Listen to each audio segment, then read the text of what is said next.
Hey everyone, welcome to a special bonus edition of Locked On Lakers. Brian Kamenetsky, Andy Kamenetsky. The Lakers get bad injury news on Friday afternoon and then go out and beat the Hawks on Friday night. That's next. You are Locked On Lakers, your daily Los Angeles Lakers podcast. Part of the Locked On Podcast Network, your team every day.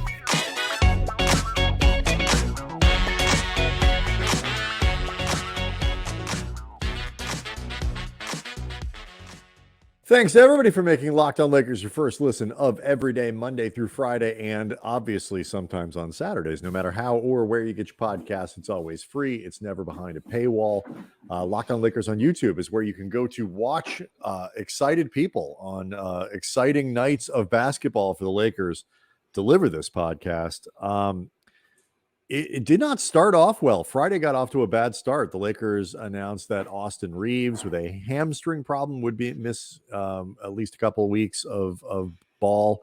Lonnie Walker, who had the tailbone contusion, now has knee tendonitis. He's also going to be out for at least a week or two, and then we'll at least 2 weeks. At least 2 weeks, right? Yeah. So these guys are out for a bit. Troy Brown Jr. missed the game on Friday night. Remember, he left the game on Wednesday with an injury. So quad, at this point, they have not given any timeline with Troy Brown. So no, maybe that bodes well for tonight against Sacramento, but he was nonetheless unavailable. So the Lakers dealing very shorthanded. Very shorthanded, to the point that the Lakers so shorthanded that they signed a veteran 2-3. It's kind of a shooting guard, small forward, Sterling Brown, 6'5" guy. So he's not on the 4-5 side or 3-4 side of the swingman.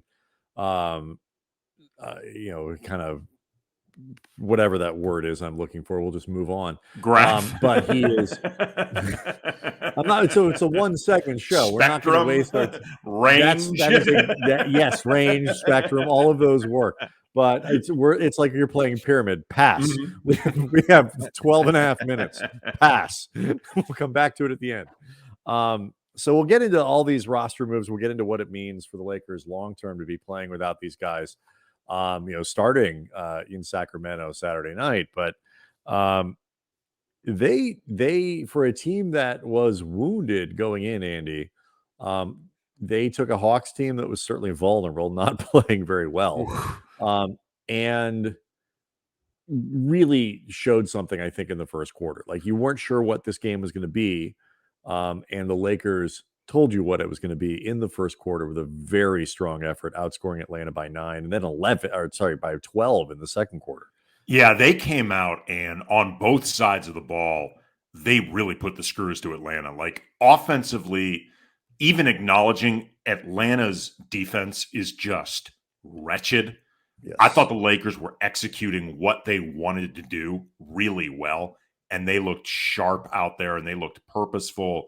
And obviously having LeBron back after the game he missed on Wednesday makes a huge difference. And then defensively, they were really, really active and aggressive, and they did a great job making Trae Young really uncomfortable in the first half. Trae Young turned it on a lot more in the second half. But he had 17 in the second half, or 17 in this third quarter, I should say. But that was, the Lakers were already up by a really large margin at that point. Right. He was 3 of 10 for 11 points. He got to the line 6 times, made 5 of them, but they had him really uncomfortable. I thought all 3 of the main guards who played, Russ, Schröder, and Beverly, were all terrific defensively and all really, really active. And then Juan Toscano-Anderson also took some time checking Trae Young, and he really used his length I thought extremely well. Yeah, Max Christie had a few possessions on him. And they used that defense too to create a lot of their offense. They spent a lot of the first half in transition, just getting to the paint, and they built up a massive lead in that first half. And it was one of these nights, like Atlanta, I guess, probably reminds teams a lot of what the Lakers were at the beginning of the year. Atlanta seemed in a giving mood. Even when they're not turning the ball over, they only had 12 turnovers in the game, although it felt like more than that. The offense was very undisciplined. It was very disjointed. And the Lakers were, the Atlanta missed a lot of shots early too. Like, and the Lakers were, fortunate, but they also took advantage of it. And where there have been times over the course of this season where teams seemed willing to gift the Lakers some opportunities, and the Lakers were like, no, please, no, that's not necessary. Friday night, they took advantage of what the Hawks were willing to give them. And look, I mean, I forget which game it was we were talking about this, Andy, because now, I mean, they are starting to pile up some wins. The Lakers now 18-21. This makes 6 of 7, I believe they've won. They are, Brian, 1.5 games behind Phoenix now for the 8th seed, 2 games behind Golden State for the 6th seed, like the actual you're in the playoffs seed. Right. I don't want to get bogged down in this point yet, because I'll talk about it more probably from Monday's show. People know that we're from St. Louis. That's not, that's something we've talked about a lot.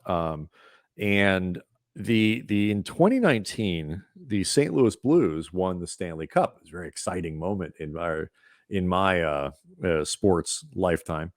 And January 3rd of that season, not only were the Blues out of the playoffs, they were the worst team in the NHL. And they went on to win the Stanley Cup that year. So hockey is admittedly a strange sport.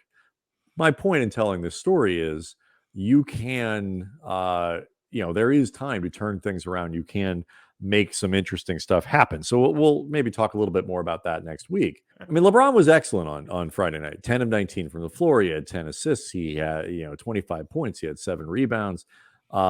He was the catalyst for a lot of what the Lakers did when they needed a bucket. He got it at the rim and all that kind of stuff.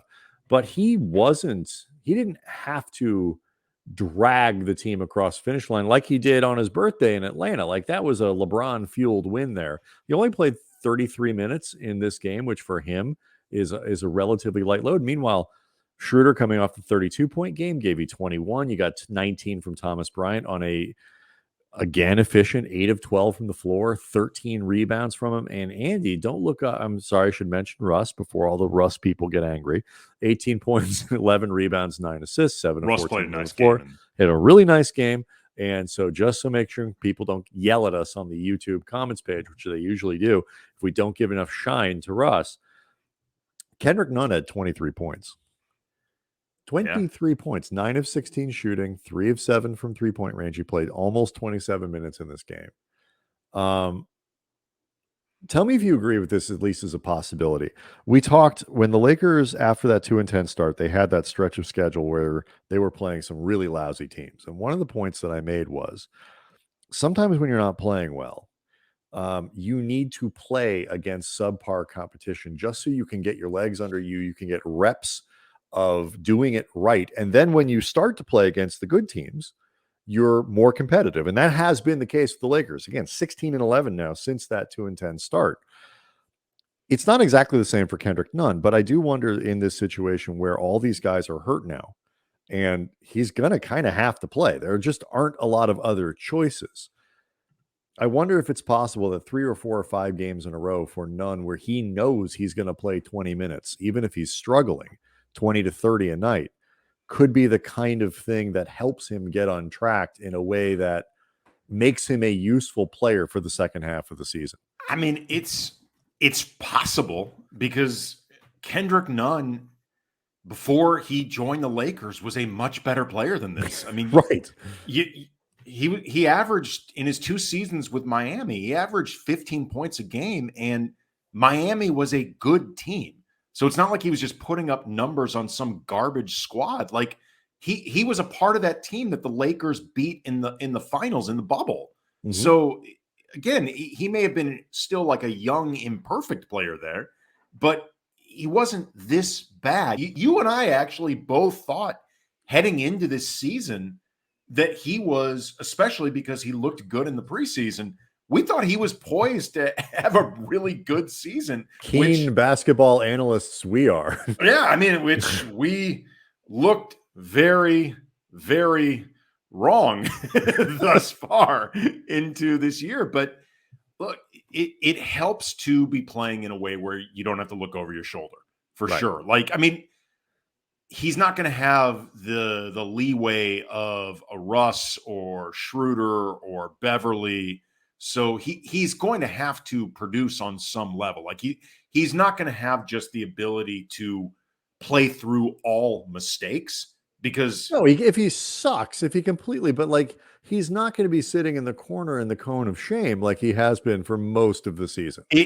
I think it definitely will help knowing that he's probably going to have just more time while he's out there to actually discover a rhythm. And as you said, a few games in a row where the ball starts going through the hoop. And, Sacramento, I imagine he's going to even get some more run because it's on the second end of a back-to-back. I'm sure, even if LeBron ends up playing in this game, Darvin's going to be mindful of his minutes, probably mindful of Russ's minutes. I thought it was, you mentioned that LeBron only played 33 minutes in this game. I liked how, Atlanta made a bit of a push in the second half. There were a few times they got the game down to 10. And while I never thought there was any chance the Lakers were going to actually blow this game, in situations like that, we've seen LeBron on the floor till the very end. Darvin, I think, very much intentionally, once he took LeBron out, he kept LeBron out. In part, I think, because he was confident enough that the team could pull this thing out and frankly should pull this thing out. But also, too, if he wants to play LeBron against Sacramento, you got to try to get that rest in for him. Yeah. So I mean, it's one of those deals where, you pull the ripcord if you have to, get some. But yeah, look, every team makes a run. I mean, people love to yell at the Lakers for their fake comebacks in games that, they fall down big. It's haven't happened as much lately. But, it is very hard to boat race a team for 48 minutes. I mean, generally speaking, they're going to make some kind of run, but it's when you lose a third quarter and by the way, the end of the third quarter, it looked like it was going to be worse. And the Lakers hit 2 threes late. Christie had one, I believe Schröder had the other. Like that pushed the lead back up, 6 quick points at the end of the half or the end of the quarter. They still lost that quarter by 5, but that's the whole point of leading by 21 at the half is like you have a little bit of wiggle room. Like it's okay. Well, obviously we'll have some more to talk about on Saturday. We'll see what happens, going into Sacramento on the second night of a back-to-back against the Kings team that is still, hanging in there and, playing competent basketball, and right there in the playoff mix. It's, that's a tough one, and we'll see, who plays even. Bigger picture, like I know Friday night looked really good. These next couple of weeks are going to have some raggedy games in it. Like there are going to be some times where this team just doesn't look good, where they struggle to score points, where they doesn't come together. Like they don't have a lot of players right now, and you are reliant on guys to maybe sustain or play a little over their heads for a little longer than is reasonable to expect. But that's the value of stealing a game against Miami when LeBron doesn't play, of making sure you take care of business against an Atlanta team that, good God, the second half of the season, they look like they could completely implode. Like the entire organization. I'm not just talking about lose some games. I mean, the organization looks like it could completely implode. So you take care of business in those games. And if you lose a couple, you're still, you're not burying yourself again as the season, moves into the second half. So, I mean, these are really important wins. Yeah, it helps too that right now, I mean, as shorthanded as they're going to be, Dennis Schröder is in a nice groove right now. Russ has been playing well. Thomas Bryant's been very good. Patrick Beverley's filling a role well. So, it helps that the top guys behind LeBron right now providing that support are all playing really well. We mentioned the Lakers signed Sterling Brown to a 10-day contract. It's his 6th season. He played a few years with Milwaukee And that was a big reason that they signed him in particular. I think so, because, I know it is. Right. He has that familiarity with Darvin Ham, the ability to, if you need to play him more minutes, Ham knows exactly the type of player that he is. Sterling Brown knows the type of stuff that Ham wants to run on the court. For fans who are unaware of this, Sterling Brown is the younger brother of Shannon Brown. Yes. And this is also, it kind of dawned on me as I was thinking about that. And, we covered Shannon. Both actually really liked Shannon a lot when we covered him. When Shannon entered the league as a rookie in 2006, he was a teammate of LeBron. 16-ish years later, LeBron is now playing with Shannon's younger brother, Sterling. That's kind of amazing, man. It is. LeBron's been in the league for a long time. That's because that was it. That when Shannon entered the league, that was LeBron's 4th season. Yep. So it's pretty amazing. Shannon Also, Brown, known for his explosive and athletic dunks, and also for being the reason the Lakers got rid of the carving station in the media room when they used to serve us those nice carved sliced meats, but they couldn't afford it anymore after they signed Shannon Brown. Also, fun little nugget tonight. Cole Swider scored his first NBA points. You ever seen a guy shoot faster than, you get that ball in his hands, he was hoisting. He had been on the court maybe 20 seconds before. He was somebody who was highly aware, A, I've not scored yet this year. B, I may not play again. March. Yeah, man. If they had inbounded the ball to Swider, he'd have shot the ball from there. So I'm glad they didn't do that. All right, so obviously a lot more to talk about on Monday. We'll more about the injuries, more about the rotation. We'll know a little bit more about how things might shake out going forward. And good God, if the Lakers can steal one in Sacramento on Saturday night, that will make for a great weekend of Lakers basketball. Locked On Lakers on YouTube is where you can go to see the show. And before we go, Andy, we need to tell people about this. Well, that Locked On Lakers is brought to you by LinkedIn. And as a small business owner or hiring manager, success in 2023 all depends on your team members. That's why you got to check out LinkedIn Jobs. LinkedIn Jobs, you can hire qualified candidates more efficiently by using their targeting tools to match open roles with people who have the skills, values, and experience to help achieve your goals. LinkedIn goes beyond resume data by using insights from your job post, your company, and their 875 million member profiles to land the most qualified candidates. LinkedIn Jobs makes it easy to screen and rate applicants all in one platform. And that's why small businesses rate LinkedIn Jobs #1 in delivering quality hires versus the leading competitors. You want to set a tone in 2023 for your fiscal success right now from the jump, which makes this a critical time. LinkedIn Jobs helps you find the qualified candidates you want to talk to faster. Post your job for free at linkedin.com/LockedOnNBA. That's linkedin.com/LockedOnNBA to post your job for free. Terms and conditions apply. Yeah, and I want to tell people, of course, Andy, that this episode is brought to you by Bet Online, your #1 source for betting info, stats, news, and analysis. You can get the latest odds and trends for every professional and amateur league out there. That's pro football, that's the college bowl season, which, it all comes to an end on Monday, Andy. You want to know where to put your money. Basketball, Laker games Saturday night, the World Cup in 4 years when that comes back. Never too early. Never too early. So really hone in on what's going on there. But how about the Premier League or things like that? There's soccer being played, Andy.